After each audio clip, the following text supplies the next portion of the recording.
Hi, Sandeep. Welcome to another edition of The Brief. Uh, Lots of news from the week that's just gone by. Lots of interesting deals.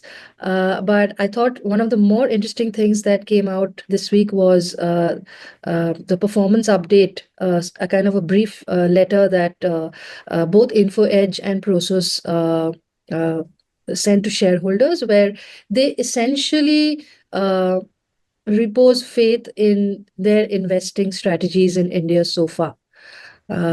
So first off, I wanted to get a sense of how do you assess both investors, and just to set the context, non-traditional VC investors. They've been around in India for over 2 decades, invested across the consumer technology spectrum, had a number of lows.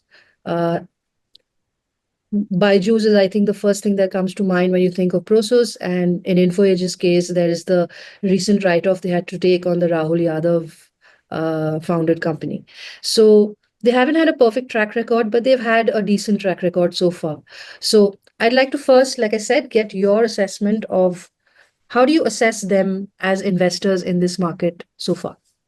Yeah. I think InfoEdge is one of the companies that's close to my heart as well. We were early investors there.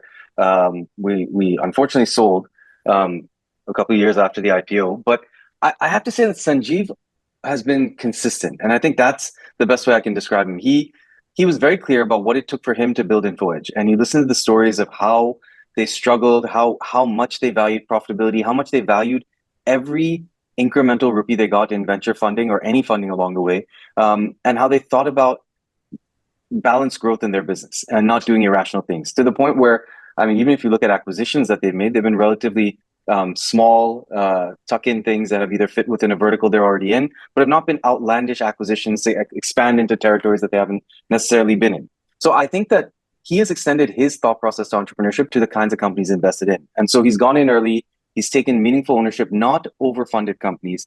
I think really taught those entrepreneurs how to live on very little to begin with, and probably cultivated the right habits early on. They say it's always better to cultivate the habits than try to win with discipline later. So I think he's managed to ensure that they cultivate the right habits, and I think that that's been phenomenal. Now, in terms of the blowups, everyone's going to have blowups. I think that's the nature of the game, and I'm not that worried about it in InfoEdge's case at all, because I think that they're very consistent. He said that this is what we're going to do. We're going to go early. We're going to set these, and he has valued governance really highly. And I saw that as a board member at InfoEdge, the manner in which they ran their board meetings, the openness of the conversation. I think the same thing he's brought into the understanding for their businesses to know that, I mean, he made a comment to me once. He said a fair amount of the premium in their stock is based on the good governance that is attributed to their business. So he knows the importance and the value of that. And I think he's been able to instill that within his entrepreneurs at an early stage. So I think that's been great there. Prosus, I have less of a tight connection with, but I will say that I guess every firm is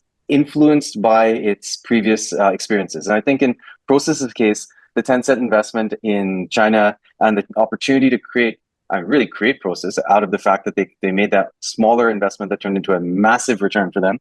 And their belief then, therefore, that, look, these large markets will find these opportunities. And so they've been consistent in their investing approach in India. I think they've taken the later stage side of it, while InfoEdge is taking the earlier stage side of it. And I think that that's fair. And I think that that's a good place to play, and they had the capital to spend there.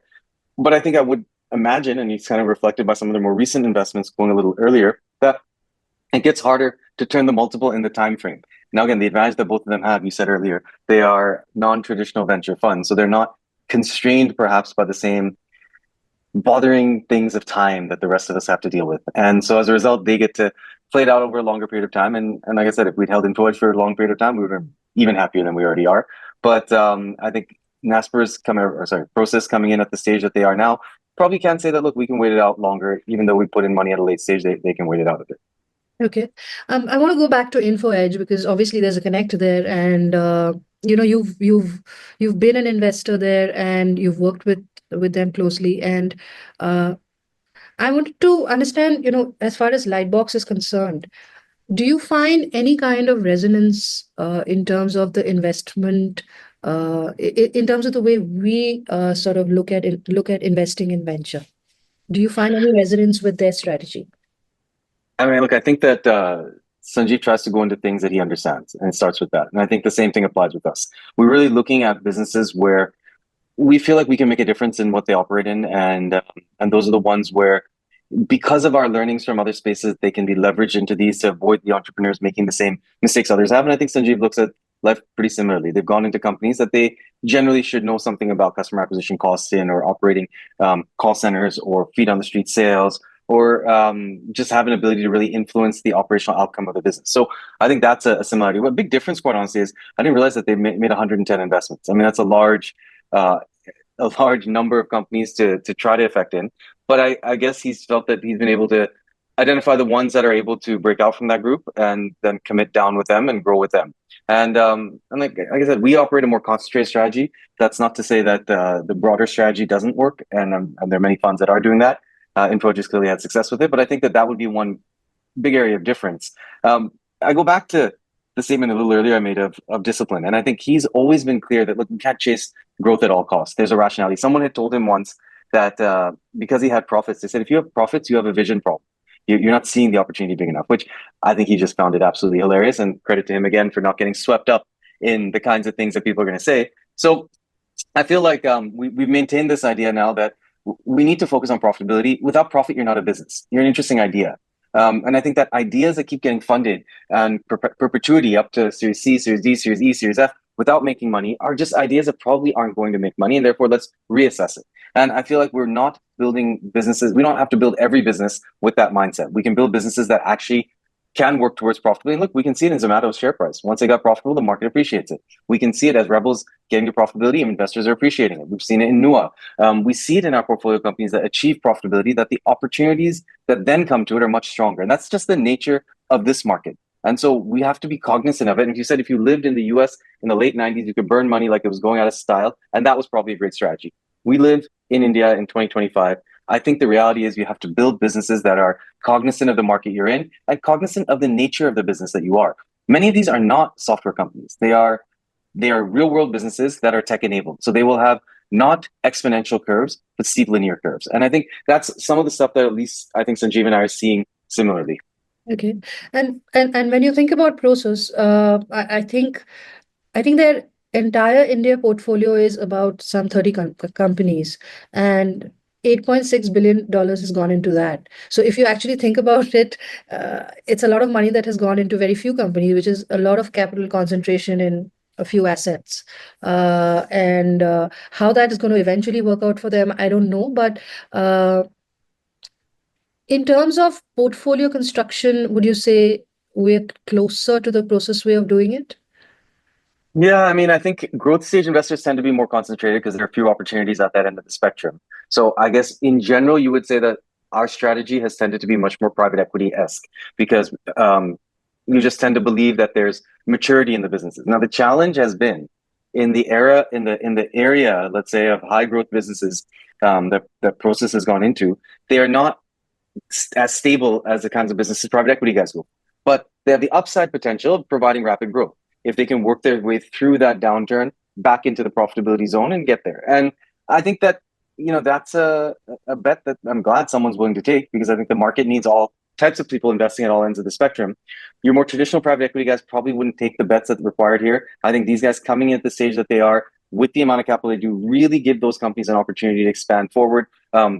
They clearly accelerated Swiggy's opportunity and accelerated into a market that Zomato had proven actually exists there and and value can be created in. Now, whether Swiggy can do it the same way Zomato did or not is a separate issue.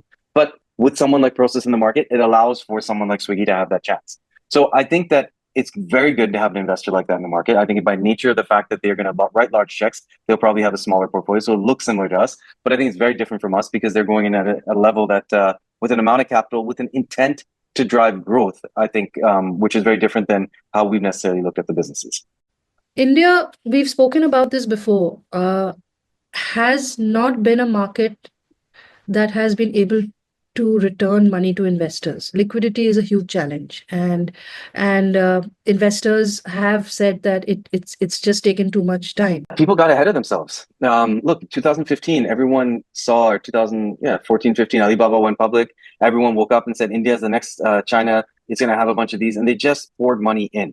Nobody thought about it. Nobody really looked hard at what does the consuming population actually look like. Even today, I would question the opportunity set of quick commerce beyond a certain scope of markets. Now, but yet nonetheless, we're pushing hard into saying that this is going to take over the entire way in which we consume because we want to believe. And it's the market here did not grow up in a measured pace with sort of letting things play out to the extent that they needed to. And I'll go back a second. If I go back and look at the US, I was there in the late 90s. We were investing there. What happened was Series A was a $1 to $2 million deal. Series B was a $5 million deal. Series C oftentimes was something where you were going public at $20 million raised and going public as a company. Now, granted, a lot of those companies didn't survive after they went public, but that was the path you went down. And what started to happen actually was people realized that some of those companies raising money at 20 million, raising $20 million in an IPO were actually turning out to be fantastic. Let's keep them private longer. So you had later stage guys come in and start to write checks into businesses where they had seen some success already take place. In India, we skipped all that. We simply said the same thing that worked there is going to work here. So boom, let's now wait for companies to hit a much larger scale before they go public because we can keep them private and we know how to do this better. Now, the private markets are more willing to buy stories than the public markets are. So you're in the game of, for lack of a better word, finding a bigger fool. And so you can do that much more effectively in a private world than you can in a public world. And that's not necessarily great for the market overall. Therefore, we have this challenge. Where's the liquidity? Because people have come in saying, listen, we're going to ride this from this price to that price. And we've been guilty of this, by the way, as well. We've entered companies at a late stage when we didn't have the expertise to make those kinds of investments and had to live through the fact that they're corrected on value and are now going to build back up over time. But you did that with the assumption that, hey, there's going to be some more people. This is great. Life is beautiful. Everything's going up and to the right. You don't account for the negatives at that moment. And that's the biggest problem. That people get very consumed. And I've said this in the past, we're a sentiment-driven business. That's it. That's the worst thing in the world to an extent for generating liquidity because public markets are zero emotions. Public markets are brutal facts. Are you public? Are you profitable or not? Are you growing or not? They don't care about what story you're projecting for the future and what's going to happen. They'll wait. They'll not buy you then when you get there. Why do I have to buy you now? And so I think that we're kind of a victim of our own success of capital flooding the market. Now, as that sits back on the sidelines, companies do the right set of things. Businesses can. And again, I talked to fellow friends who are not fellow entrepreneurs. They're fellow entrepreneurs in the sense that they run traditional businesses, and their companies went public with nothing back in the late 90s, and that was fine. It was a listing just to get like, let's say even 10 crores in the business. They got 10 crores in the business, and they start building it, and they started going. Where we went from a world where that was an acceptable way to take a company public to today, I'm saying now I have to be over 100 million ARR. I should get to profitability. I should do a bunch of things. To do all of that, I think the private markets have given way too much rope on companies, and that's been the challenge.